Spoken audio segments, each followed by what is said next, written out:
Welcome back to my channel. তোমরা সবাই কেমন আছো? গাইস দেখো, আজকে সানডে বলে মা তাড়াতাড়ি ভাতটা বসিয়ে দিয়েছে। আমি দেখছি সিদ্ধ হয়েছে কি নাই। তো এখানে বাবা মাছ নিয়ে এসছে, আজকে 2 রকম মাছ এনেছে, তোমাদেরকে দেখাবো। তো দেখো, আমি মাছটা ধুয়ে ডাইরেক্ট ভাজতে এসেছি। তো ভেজে নিয়েছি আগেই। তো এটা ভাজছি, এটা ভাজা হলে এই দেখো, এটা আগে আমি ভেজে রেখেছিলাম। তো দেখো এখানে আরও 4টে মাছ ভাজছি। তো এখানে দেখো আরেকটা মাছ চিংড়ি এনেছে।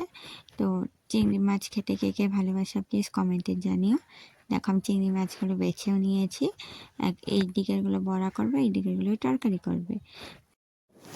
তো দেখতে থাকো। এখানে দেখো আলু কেটে নিয়েছি, আর এখন এখানে দেখো পেঁয়াজ, লঙ্কা আর টমেটো কেটে নিয়েছি ভালো করে।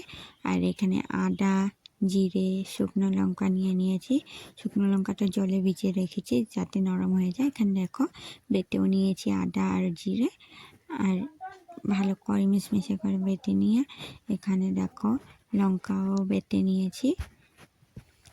লঙ্কাটা দিলে খুব কালারটা সুন্দর আছে। তো দেখো এখানে তরকারিটা প্রায় হয়ে এসছে, তোমাদের দেখাচ্ছি সেদ্ধ হয়েছে কিনা।